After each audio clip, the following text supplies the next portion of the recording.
Hi everyone, I just wanted to give you a few tips for when it comes to making approximations. Oftentimes you'll be asked to say, well, what happens if this is very close to this object of interest? Or what happens if it's very far from the object of interest? So these are going to be some rules that guide your life in that regard.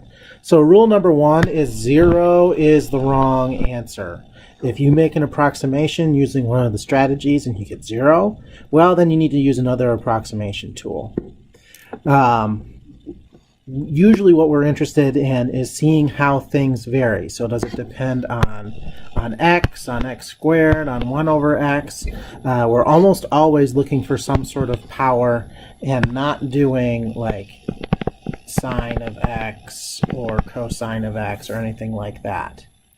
The second thing I want to point out is these are not limits. You'll usually have me say something like x is much, much less than some size we're interested in, or x is much, much greater than some size.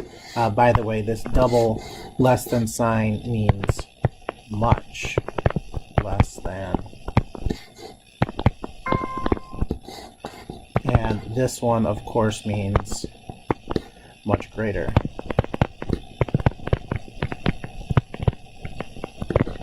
So just keep that in mind as we move along.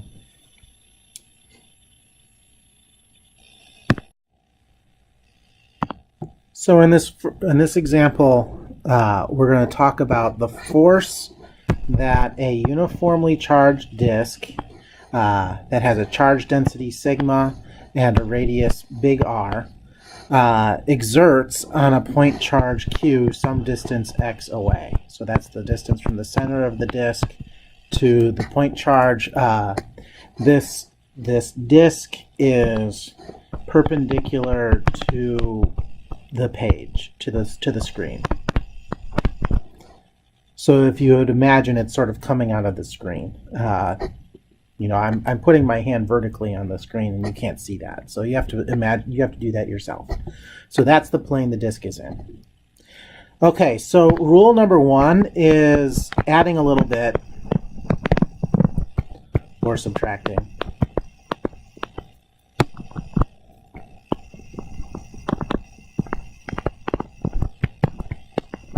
A little bit.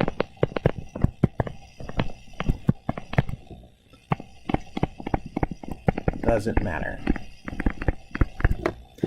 So if we are saying that we are very close to disk, one more thing I should point out before I do this. This formula, I just pulled this from the book.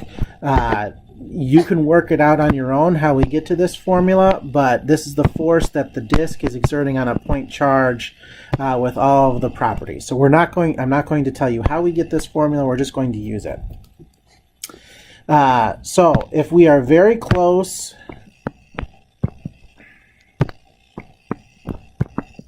to disk, we are saying that x is much smaller than r. So this means that x squared plus r squared, I always say it this way: if you're a billionaire and you find a $100 bill on the street, does it change your world? Well, probably not. But if you're a college student and you find a $100 bill on the street, it makes a big difference. So value is always relative. If the disk is way bigger than this distance, adding these things together is basically r squared. Okay? We don't need to worry about the x.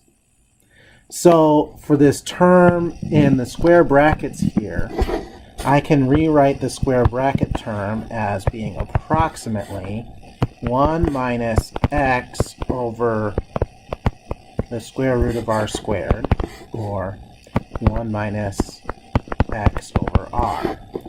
So that means my force that the charged, and this is in the x direction, the force that the charged disk exerts on the point charge is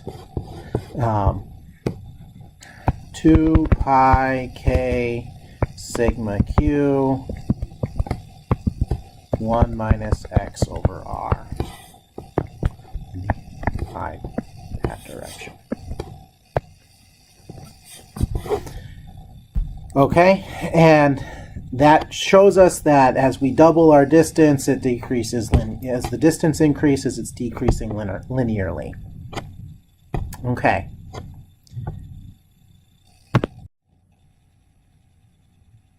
So now we're going to look at the same situation, but we're going to look at where we are very far away. So x is much, much larger than r.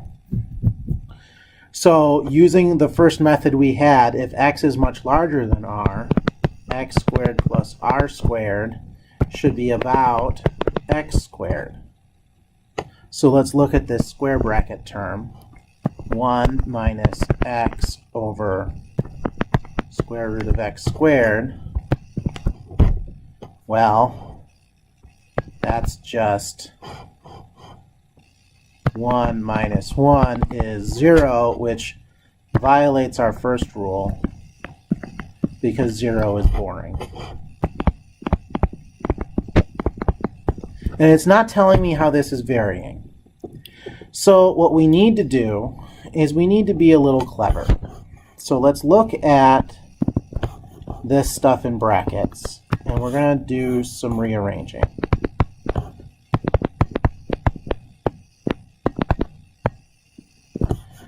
Okay, so one thing I'm going to do is I'm going to take this x and I'm going to put it in the denominator.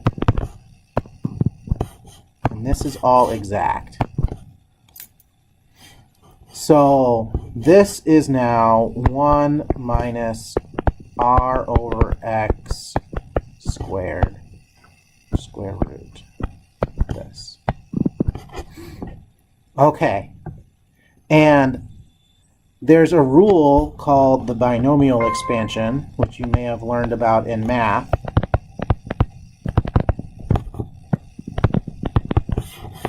Where we have 1 plus or minus a to the nth power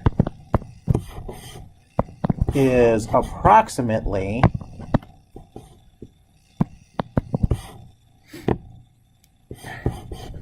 one plus or minus na. So if we have 1 plus a to the nth, that would be 1 plus n times a. If we have 1 minus a to the nth, that would be, and this should be a plus sign. I don't know why I got that. It would be 1 minus na. Well, in this example, our a is r over x squared, and our n is minus 1/2. So we can write this as approximately 1 minus 1 minus 1/2 r over x.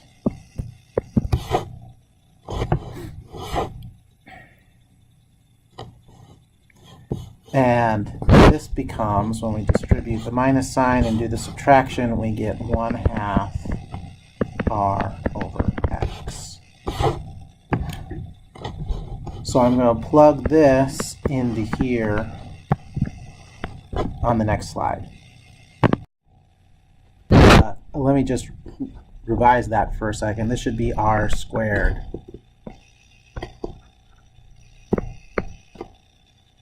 Come on. Over x squared. Not r over x. It's r squared over x squared.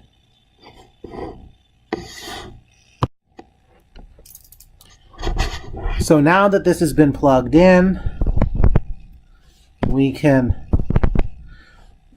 do some simplifying. The 2's cancel out. And so what we have is k times pi r squared sigma times q over x squared.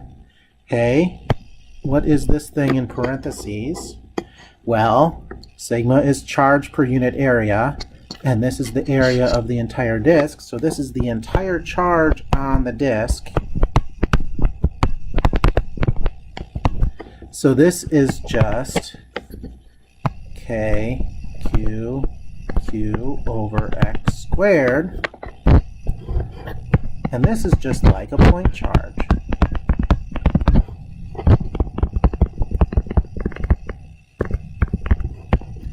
And this is a big hint for you. So whenever we have an approximation where we're going very far away from that thing, as long as that thing is finite, and as long as that thing has a non-zero charge,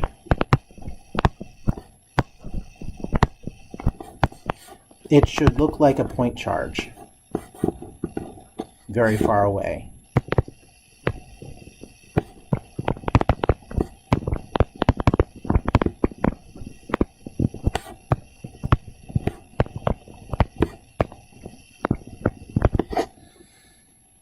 All right, we'll see you in class. Bye.